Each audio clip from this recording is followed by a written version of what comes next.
Hello friends, e learning ज्ञान की इस वीडियो में आपका स्वागत है। दोस्तों, इस वीडियो में हम जानेंगे कि हम किस तरीके से अपना डेट ऑफ एग्जिट अपडेट कर सकते हैं खुद से, बिना कंपनी की मदद से। ऑनलाइन प्रोसेस है, आसान प्रोसेस है, लेकिन एक फॉर्मूले का हमेशा ध्यान रखिएगा जब आप डेट ऑफ एग्जिट अपडेट करते हो तो एक गलती इक्वल टू पीएफ ऑफिस के चक्कर। तो कौन सी गलतियां हैं जो दूसरे करते हैं लेकिन आपको नहीं करना है, ताकि आपका डेट ऑफ एग्जिट सही तरीके से लिंक हो जाए, उन सब चीजों के बारे में आपको बताऊंगा। और जब डेट ऑफ एग्जिट आपका अपडेट हो जाए तो कब आप पीएफ और पेंशन का पूरा पैसा विड्रॉ कर सकते हैं, उसके बारे में भी आपको बताऊंगा। अब एक काम आपको भी करना है, वीडियो को लाइक करना और चैनल को सब्सक्राइब करना है। डेमो देखने के लिए चलते हैं कंप्यूटर स्क्रीन पर। तो अब हम कंप्यूटर स्क्रीन पर आ गए हैं। सबसे पहले epfindia.gov.in की वेबसाइट पर जाएंगे।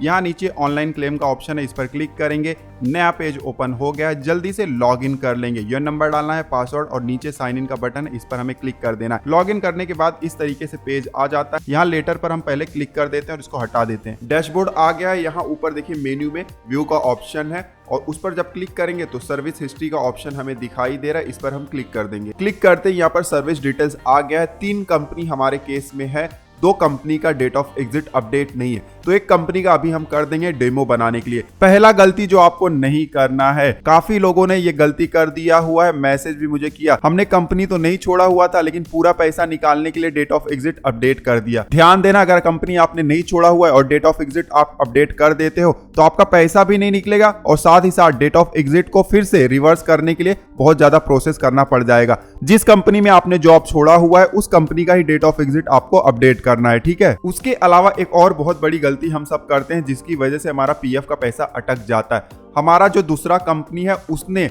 यह गलती कर दिया हुआ है। डेट ऑफ एग्जिट आप यहां पर देखिए, खोजिए कि क्या गलती है और नीचे कमेंट करके बताइए। जवाब आपको आगे मिल जाएगा डेट ऑफ एग्जिट वाले पेज पर, ठीक है। फिलहाल डेट ऑफ एग्जिट अपडेट वाले पेज पर जाने के लिए हम ऊपर मैनेज पर क्लिक करेंगे। फिर यहाँ पर मार्क एग्जिट का ऑप्शन आ गया है, इस पर हम क्लिक कर देंगे। अब इस तरीके से पेज आ जाता है। यहाँ पर हमें सिलेक्ट एम्प्लॉयमेंट का ऑप्शन मिल जाता है। उस मेंबर आईडी को सिलेक्ट करना है जिसका डेट ऑफ एग्जिट आपको अपडेट करना है। जरूरी कंडीशन ध्यान में रखना है कि आपने कंपनी छोड़ दिया हुआ है और उसके अलावा कंपनी छोड़ के आपको 2-3 महीना हो गया है, क्योंकि लास्ट कंट्रीब्यूशन को 2 महीने हुआ होना चाहिए, अदरवाइज आपको इस तरीके से एरर दिखाई देगा। ये भी इंपॉर्टेंट पॉइंट है, ठीक है। हमारे केस में जॉब छूट भी गया है और कंट्रीब्यूशन भी 6-7 महीने से जमा नहीं हुआ है, तो हम यहाँ पर सेलेक्ट कर लेते हैं एक मेंबर आईडी। अब इस तरीके से स्क्रीन दिखाई देता है। देखिए बहुत सारे डिटेल आ गए हैं।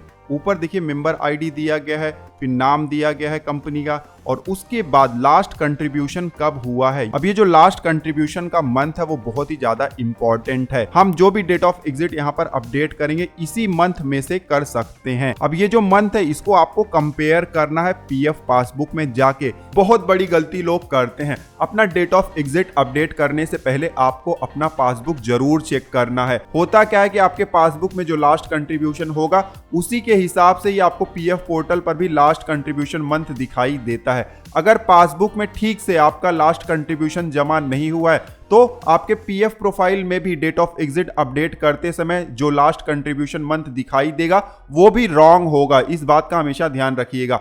और रॉन्ग डेट ऑफ एग्जिट आप अगर अपडेट कर देते हैं तो फ्यूचर में आपको समस्या हो सकता है। इसलिए पासबुक आप चेक करिएगा। आपको चेक कर लेना है कि जिस महीने में आपने जॉब छोड़ा हुआ है क्या उस महीने तक का कंट्रीब्यूशन जमा हुआ है या नहीं हुआ है, बहुत जरूरी है, ठीक है। और उसके बाद ही आपको डेट ऑफ एग्जिट अपडेट करना है। ध्यान देना है पीएफ पासबुक में जो लास्ट कंट्रीब्यूशन मंथ दिखाई देता है उसके 1 महीने पीछे का लास्ट कंट्रीब्यूशन मंथ आपको पीएफ पोर्टल में दिखाई देगा। हमारे केस में तो सब कुछ सही है, तो हम आगे बढ़ते हैं। अब आगे हमें डेट ऑफ बर्थ दिखाई दे रहा है, उसके बाद ईपीएफ का डेट ऑफ ज्वाइनिंग दिखाई दे रहा है, फिर ईपीएस का डेट ऑफ ज्वाइनिंग दिखाई दे रहा है। उसके बाद नीचे आएंगे तो यहाँ पर डेट ऑफ एग्जिट ईपीएफ है, हमें यहाँ पर डेट इंटर करना है। ध्यान दीजिएगा जो लास्ट कंट्रीब्यूशन मंथ होगा उसी महीने का एक डेट हम यहाँ पर इंटर कर सकते हैं। हमारे केस में हम यहाँ पर 30 अप्रैल इंटर कर रहे हैं। ध्यान रखिएगा जो भी डेट आप इंटर करिएगा बहुत ध्यान से इंटर करिएगा। ऑनलाइन आप इंटर कर सकते हैं सिर्फ एक बार, अगर रॉन्ग इंटर कर दोगे तो उसके बाद ऑनलाइन आप इसको सही नहीं कर सकते हो, फिर पीएफ ऑफिस जाना पड़ेगा, फील्ड ऑफिसर से आपको अप्रूवल लेकर इसको सही करना पड़ेगा, ठीक है। तो सही डेट ऑफ एग्जिट यहाँ पर आपको इंटर करना है। एक और चीज का ध्यान रखना है, अगर आपने जॉब छोड़कर दूसरा जॉब पकड़ा हुआ है तब आपको डेट ऑफ एग्जिट पुरानी कंपनी का और डेट ऑफ ज्वाइनिंग नई कंपनी का इन दोनों का डेट जो है वो सीक्वेंस में रखना है। जैसे कि मैंने आपको अभी कुछ देर पहले ही सर्विस हिस्ट्री में दिखाया हुआ था कि सेकेंड कंपनी ने एक गलती किया हुआ है। क्या गलती किया हुआ है मैं आपको बता देता हूँ।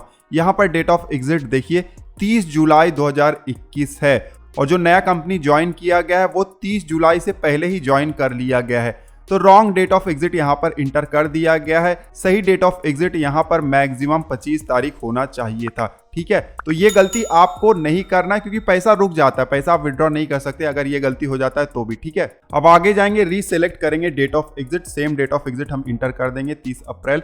उसके बाद अब हम रीजन सेलेक्ट करेंगे, ड्रॉप डाउन पर क्लिक करेंगे तो बहुत सारे ऑप्शन यहाँ पर दिए गए हैं, लेकिन ऐसा नहीं है कि कोई भी ऑप्शन सेलेक्ट कर लो। यहाँ पर भी लोग गलती करते हैं, कोई भी ऑप्शन सेलेक्ट करोगे तो बाद में पीएफ का पैसा यहां पर भी फंसता है। ठीक है, हमारे केस में नीचे short service any other reason वाला ऑप्शन है क्योंकि जॉब हमने जल्दी छोड़ दिया हुआ है। 2-3 साल के अंदर ही आप जॉब छोड़कर दूसरा जॉब पकड़ रहे हैं तो ये वाला ऑप्शन आप सेलेक्ट कर सकते हैं। ठीक है, उसके बाद नीचे आएंगे तो यहाँ पर आधार ऑथेंटिकेशन के लिए परमिशन मांगा जा रहा है, चेक बॉक्स है, इस पर क्लिक कर देंगे। उसके बाद नीचे आएंगे तो अब आधार ओटीपी हमें मंगाना है। आधार ओटीपी मंगाने से पहले नीचे कुछ इंपॉर्टेंट पॉइंट्स दिए गए हैं, उनको भी हम पढ़ लेते हैं। वैसे तो ऑलरेडी मैंने सारे बता दिए हुए हैं, फिर भी आप इसको पढ़ लीजिएगा। अब मान लेते हैं कि हमने पढ़ लिया हुआ है। ऊपर देखिए आधार ओटीपी जनरेट करने के लिए रिक्वेस्ट ओटीपी का बटन है, इस पर हम क्लिक कर देंगे। एक पॉपअप मैसेज आ गया, यहाँ पर पूछा जा रहा है कि क्या आपने सारे पॉइंट्स पढ़ लिए हैं, तो यस हमने पढ़ लिए हैं, यस पर हम क्लिक करेंगे। ओटीपी सेंड हो गया है, हमारे आधार रजिस्टर्ड मोबाइल नंबर पर ओटीपी इंटर करने का बॉक्स भी आ गया है। ठीक है, अब ओटीपी इस बॉक्स में हम इंटर कर देंगे। नीचे आएंगे तो एक चेक बॉक्स है, I have read the below points carefully, check box पर क्लिक कर देंगे। तब जाकर नीचे सबमिट का एक बटन हमें दिखाई देगा और इस पर हम क्लिक कर देंगे। ध्यान देना है, क्लिक करने से पहले आपको सारा इन्फॉर्मेशन फिर से एक बार चेक कर लेना है। मैंने बताया कि अगर गलत इन्फॉर्मेशन आप सेंड कर देते हो तो फिर ऑनलाइन सही नहीं होगा, इस बात का हमेशा ध्यान रखिएगा। ठीक है, हमारा सब कुछ सही है, हम सबमिट पर क्लिक करेंगे। सबमिट पर क्लिक करते इस तरीके से अलर्ट आता है कि क्या आप सच में अपना डेट ऑफ एग्जिट अपडेट करना चाहते हैं, तो अपडेट पर हम क्लिक कर देंगे। और अपडेट पर क्लिक करते ही फिर से एक पॉपअप मैसेज आ जाता है ग्रीन कलर का, यहाँ पर लिखा गया है कि आपका date of exit successfully update हो गया है। तो कॉन्ग्रेचुलेशन, आपका डेट ऑफ एग्जिट यहाँ पर अपडेट हो गया है ऑनलाइन, बिना कंपनी या एम्प्लॉयर की मदद के। ठीक है, अब ओके पर क्लिक करके आप बाहर आ सकते हैं। जैसे ही ओके पर क्लिक करते हैं देखिए इस तरीके से पेज आ जाता है। नीचे आप देखिए एक रो ऐड हो गया है डेट ऑफ एग्जिट शेडिंग हिस्ट्री में। यहाँ पर जिस कंपनी का डेट ऑफ एग्जिट हमने ऐड किया वो दिखाई दे रहा है, इस तरीके से आपको भी दिखाई देगा। ठीक है, अब एक बार कंफर्म करने के लिए कि हमारा डेट ऑफ एग्जिट अपडेट हो गया, हम फिर से सर्विस हिस्ट्री में जाते हैं। हमारा पहला ही कंपनी था जिसका हमने डेट ऑफ एग्जिट अपडेट किया, आप देख सकते हैं 30 अप्रैल दिखाई दे रहा है ईपीएफ में भी और ईपीएस में भी। तो डेट ऑफ एग्जिट अपडेट हो गया। अब एक सवाल बार बार पूछा जाता है कि डेट ऑफ एग्जिट हमारा अपडेट हो गया है, पीएफ और पेंशन का पैसा हम कब विड्रॉ कर सकते हैं। ध्यान देना है, पीएफ और पेंशन का पैसा आप तुरंत भी विड्रॉ कर सकते हो अगर जॉब छोड़कर आपको 2-2.5 महीने हो गए हैं। तो रूल तो 2 महीने का, लेकिन आप 2.5 महीना पकड़कर चलो। तो जॉब छोड़ के 2-2.5 महीना अगर हो गया है और आपने अभी डेट ऑफ एग्जिट भी अपडेट किया हुआ है तो पीएफ और पेंशन विड्रॉल का एप्लीकेशन भी आप तुरंत ही कर सकते हो, कोई दिक्कत नहीं है। ठीक है, अब पीएफ और पेंशन विड्रॉल का अगर प्रोसेस आपको करना है तो इससे रिलेटेड वीडियो ऑलरेडी हमने बनाया हुआ, लिंक आपको स्क्रीन पर दिखाई दे रहा होगा, आप क्लिक कर सकते हैं। मोबाइल से भी आप पीएफ और पेंशन का पैसा विड्रॉ कर सकते हैं, उस वीडियो का लिंक आपको स्क्रीन पर दिखाई दे रहा है, क्लिक कर सकते हैं। इस वीडियो में बस इतना ही, मिलते हैं आपसे अगले वीडियो में, तब तक आप हंसते रहें, मुस्कुराते रहें। धन्यवाद।